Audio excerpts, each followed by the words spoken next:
Woni monyam for Alex ko feature me wakasa se waswafo na wase woni ewura no ma yedede de suapa wodo anu be hia na bibi pa biada ni wa free Nazareth nso aba. National Service Secretariat boss yo no wa santimanta mase no yewra omens abetodwa se aban na twena sense bosumi mienu e de ensem enetaichiri adihia wo mo wa agransaman en wo mo ton krabo de akwa santima kansere se wo mo mra o na de ebobo ba ho no anhwe ye agigugura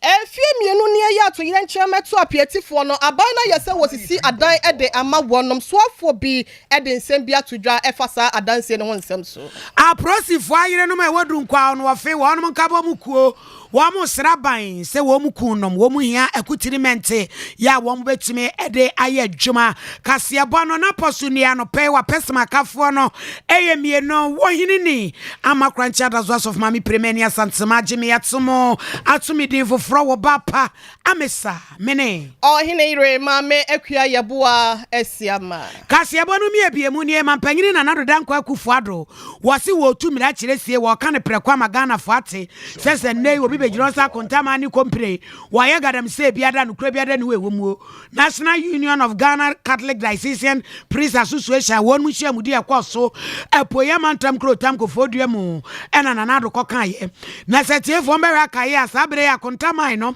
Ghana for Edison kase abo ma keka masantimantam dwemtrani ede mani PPA wura benadantwebo asia kochema wuntumi kura no nipa bi se beya kata no ni miri fresia wono mabawura mu no yemfa no kogina emrana no ya papa kena shigbe wono na semi waje anyini mu na no na na ranko akufuado se wo tu mira kiresie wo biada nko ye gadam se biada kontama nye bibi biada yentie said wakano. And all of you, that Akonta mining is not engaged in any illegal mining anywhere in Ghana as we speak. Further, the Ministry of Lands and Natural Resources has, through the agency of the Forestry Commission, with the assistance of the military, made the effort to cordon off all 294 sites of forest reserves in the country and rid them of illegal mining as we speak. We will continue to work to ensure that this situation remains permanent. This government is determined to win the fight against galamsey, no matter the cost in effort. Let me respond briefly to the chairperson on the issue of illegal mining. I want to assure him and all of you that Akonta mining is not engaged in any illegal mining anywhere in Ghana as we speak. Now we ye pen ora kana shigbe wasi nanado wa mama yamu asem papa me ho wasi chentoburo asembe na wo kan sei chese meti ase tititi enye ye Akonta mane wa mo nyagadam sei wo ora kana shigbe. So in making my comments, I had mentioned to him that I could not miss the opportunity of him being there and then the Catholic bishops also being present. Because you remember that the Catholic Bishops' Conference had also reiterated their point that Akonta mining, having been involved in that illegality, needed to get investigated and prosecuted. So I had mentioned to him that I could not miss that opportunity to,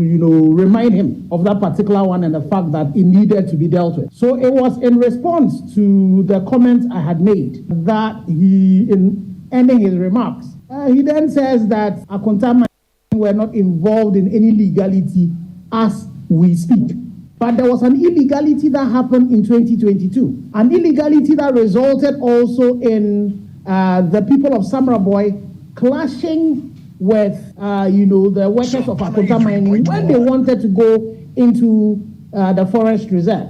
Were they going into those reserves to go and pick snails, or were they going to harvest some herbs? Definitely, they were involved in some illegal activity, either prospecting or mining, which the minister who is responsible for that sector says they did not have a permit for. The Minerals Commission, is the independent regulator for that, also collaborated with. And so it is important to put that in perspective. If the president is referring to an activity that is taking place as we speak. That is not what our petition is about.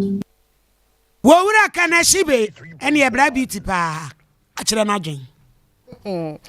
Abusiafo ya to ansam no so ede amamo. Enwomesua ayoma bia chiri bramo ya aban kwa aban ba aban bi oba betena man no adwaso no waye na afam de se be ya wo man ni empuntu nso na enwomesua mu de yensa ebetimi aka na ye John Dramani Mahama penso ena wo hwe ye mfimpi mienu eni dumi yensamu ekwo ni dunai mu no ena wo kire se colleges of education teacher training for no eyade anwa na allowance aban ne de ma wonom no enka aban no ehwe ye free one ke betimi aboa amwatimi de sesika no ayempuntu Juma esisi adan afa enipa dodo na moatimi akwaje entiteye ewosuapon ne mom na ne sente no sa allowance no wo yi free ho ya kyese nipa dodo na MPP amanyoko edo ma no tumu bi ene campaign time kura no na nadodan kwa kufuado wo hyesuafo ibo sese wo muto abama na wo behwehwe nwa na allowance no betimi sa de ababiem ampani nuane ampa mapanyi ba ye no wo de wose eyoyo ya allowance wo sa ede ba ye NDC for esida bi amena na nanom se wo hwa wontimi nto no de by force to a anasa wo de by force botela wo namu na bebuo ye de kokobo e na ye de ema mo naso no MPP aban etimi entie wonom ya wo de allowance etimi eba ye na ne nyina mu no na NDC for mpanyimfo kire se wanhwe ya aban no ebedu da bi no kwada dodo anasa de suafo dodo a e wase wetimi efa wonom no wontimi enfa wonom fi sa allowance no ebetimi atwintwa na nem asemi ammo aban ne pusa ama wantwe ansensa wampusu ni tikra wakoso ya allowance no wada so de ma wonom wei ena na nsan ya da December bosome da to so aduonu nsia eye Ghana Tertiary Education Commission GTEC wonom enam National Conference of Principals of Colleges of Education metra penko so ya wonom de krata tentente babonten de womu nyina ne se wonom hwe se be ya empanyimfo na de suafo dodo a wonom fa wom no best eye 46 accredited public education ya no ebo memwa se no no womu nyina afa bro so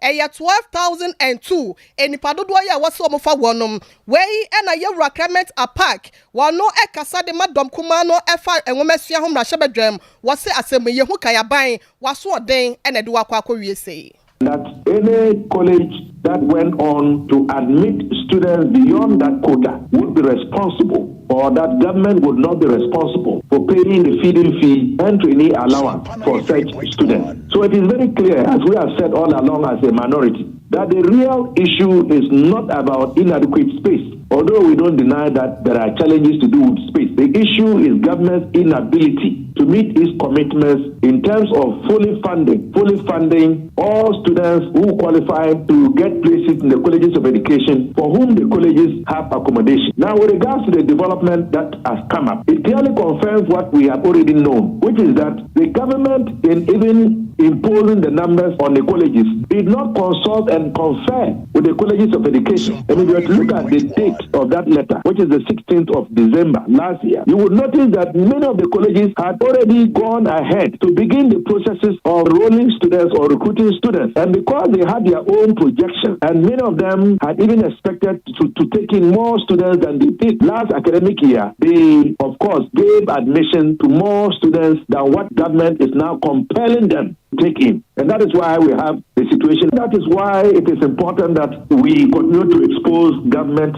for its duplicity and lack of sincerity. Because quite clearly, if government had consulted and conferred with the principals of the colleges of education, they would have informed government about the fact that they had gone on to allow as many students to apply.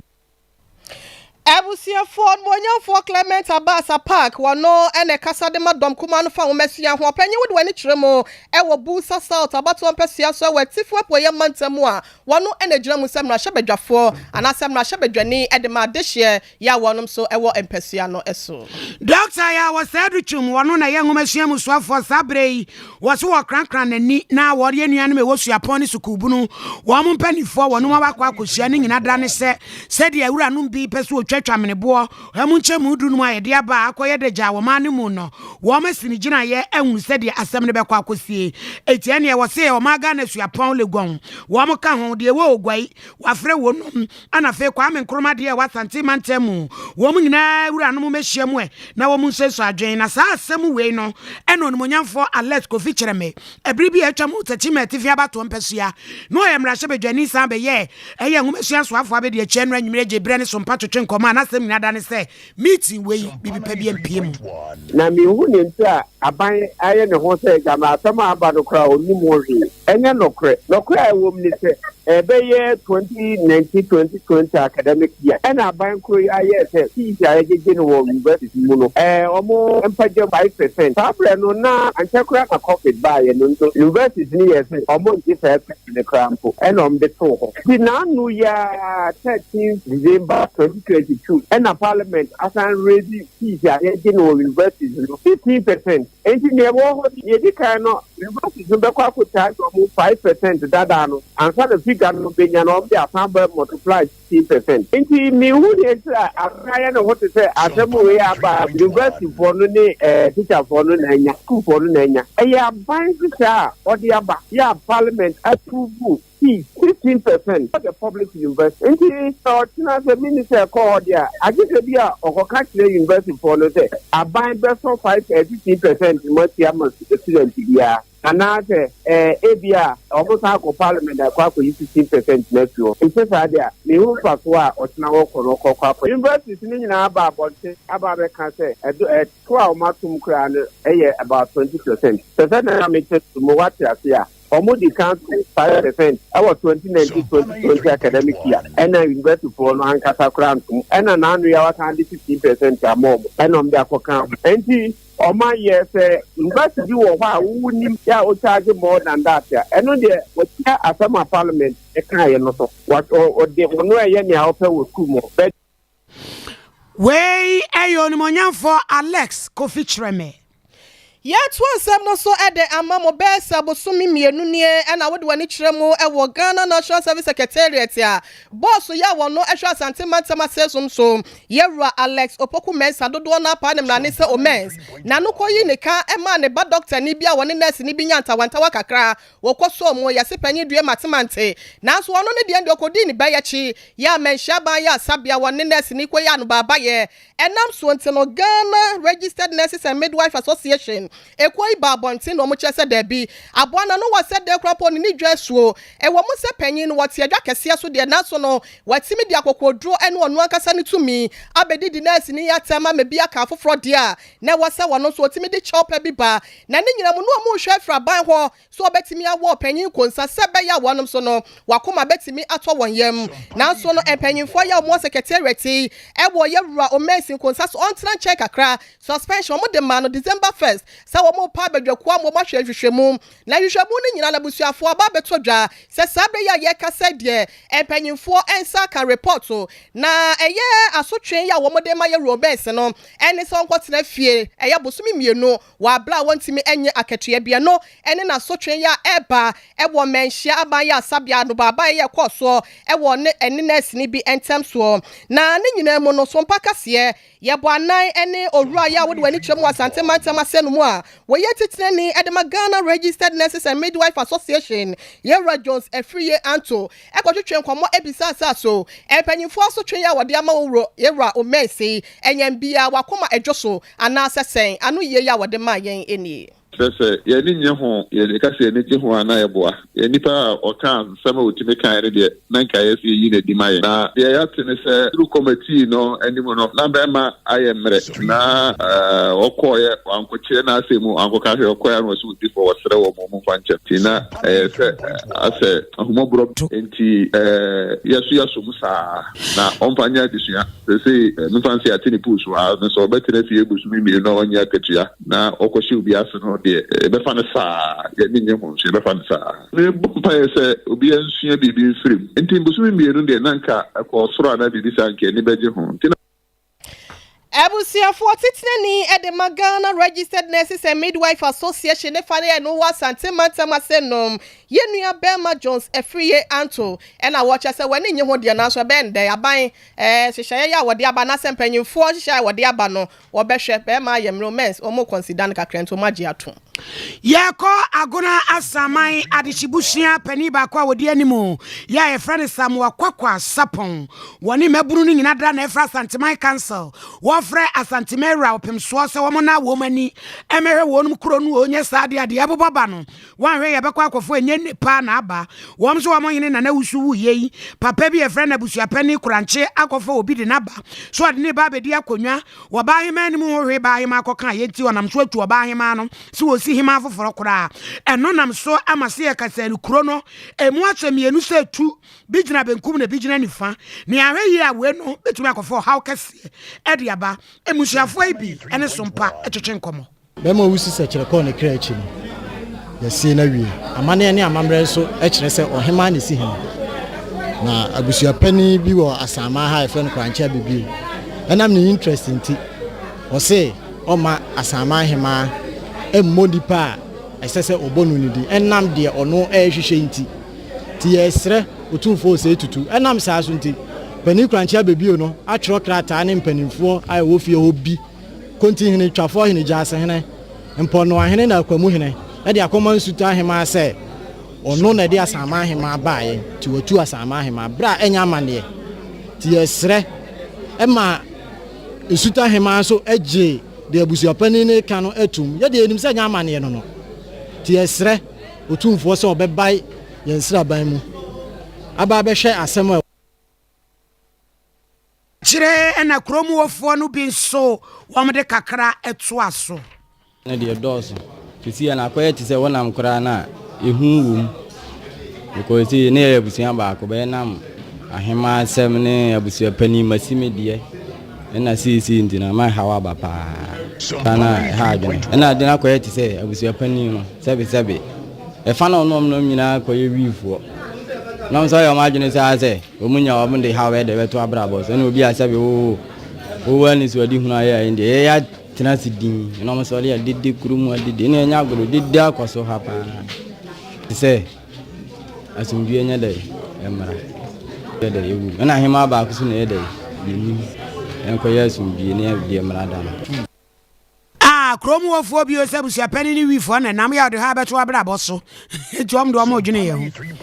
abusiafo afimu ani na wode wani kiremo ewo apieti kroba akoye no eben bogoso ewo western regional eye woye ne bi etu wonum ni nyina ne se efoma gudi etu company bi a wonum tu bie eye ade na wonum ene ema bi a no wonum ade ye blasting wonum de agu ahyem wo mudi twam wo ho wo bi enim de esi ye na chese kai emu ne ema nyina e blast ye ma apieti kro ni nyina no eye bo ni pehwere wonum kwade na chese ye na enka wo mafo yawo ema japade ne adan hodo ye ho nyina so no ejurigu ya ekro no eye tese bia park a ye boso ball na eno na aban ne de nani kyerem wo ho na wakọ hye eye hofo ne nyina bosa wonka wakomanto wo yam wanda hodo ya adwuragu ne nyina no wo behwe asisi bi de ama wonum afinie wonum guso a wo mudi dwumade na so na atakwadwa ya wotoso mienu wo he poplo ya wote adwa so de ma de hye ya wo wa pieti wo de ato empanyimfo ne aban nyina wo mom wo biewom anaso mo ka biewo won sem wo bi se wo mra won sra ba mu se be ya housing project ya ban no eye no wonu betimi aso asene amana koso basahare so fi se won so no wa setena mu no aye bibie wo ho na ne nyina mu no na soafo ya wo hwe yen sase ne obode ne pa ya wode ama yen so wonimonyafo Samuel Abuginapo enrada na nananam hefo ebodwa bi wo ho enam so ma wokoduru ho de nsam tudwa na wo chese wonka wakoma ento wo ya nyame ya dom ahuebe afi wese nkwa wieye no na apieti housing project aban no ye no na watimi de ne nyina akwa akogu sika no betimi asa anytime because donation akese a wote no eko apieti support fund eno na ye maame Joyce ayida no eno ne mandate ne se omo de be chichire kuro no eno na omo de chichire kuro no nti se o donate na ɛkɔ support fund ɛno mba into say obi kɔ hospital ya de bi hwɛ na na bibi ɛnyɛ no na ɔmo de yɛ ɛno ɔmo de si ɛdan disaster relief committee no yɛn lala sulala yɛ na aseɛ ha na kakra obi de bɛma yɛn no ɛno ne yɛde bɔ nkrɔfoɔ ne ho ka Ebusiafo de wakasa ye radai wo kwashi wano kasamafo de ma appear disaster relief committee ya wonom apan wo ho nyina mu no na chese minister of lands and natural resource ra Samuel Abujinapo wo chese omo fund ne mu awede na so no enkosi se afiwe se enkwawie ye no na ban na boa ama housing project no ne nyina da etimi agina ne na so ye wie kase aba no twetwefo ya wo choro nkrata de ma prostify re no kabom ko ye wodunkwa onwofe apadentra East municipality mfimfi mantemu ora ire mevideli en wokase wo so sraban wonum kunom said ye wonum kwaye adwuma ye twe wonum totoko enseado te sesisira pe no wo mu behin akade ete sen katabo echem dade eche ya obetumi de aye ye wonum adwuma bulletproof helmet ene de keka ka ho nyina na wo mu de eniema ekokoma Holy Land Orphanage wodunkwa nofe ene ye ma me mevideli a wono choro nkrata de mekue wode tu animu wo se emre kwa emre ba na de chie biada wonum kunu Fred isi akoye adwuma na wo mu nsungu gem sanse nyame amfafia ne akwa akokwa fe wo mu dan a wo mu titi mbarase ne so enye nika amoma wade no romantic ni mu kura wo ne wo ma na yihye da motomu enu ntu wo ne nyina da guvalanda mu di Charlesburg tu wo sraban edan no onye bibi mfa ho na de ehia ye pa ye yadan wo babara so a dan ni susha enso be hu na ye ni yekunu ye mabe na enum ni ete dan ba akunu tike ye stress mpemfo no be ka aban ho na oma ye yemwa na se ombesi bara tofro kra ma ye na oma biebie dan no ma em se be boa ye because omo ko adwuma bulletproof kra na so mo bi enso no omo ni bi we ya ora ime videri ya prosifo nkabom ko wodunka no ofen wo ma yire no kuo no wo choro nkratsa de shima meso ne agina no pei na kase ebo emuda wo se ketewe sinya dodo owura de ni nyina da asi ha no ma he ya wodu bo acha koso atrase de ade ache bia dwumadie no abrao kukuwa Veronica wo fedua jando the evergreen nso ya kwadwire yi ono anwamu ya me ye enra koma hija na wadie yi wono na wobrei obegina mo chichire kase ebo no ede so a ese women empowerment monkwai na munkajangum ohinini amakrancha dazo of mami premeni mene ohine ire mame akua yeboa asiama ko ase ya to 21st clinic aye sciatica expert sciatica no o nerves na wo to ase na fa wo siremu na fa wo nansia besi ase ho no se ho teche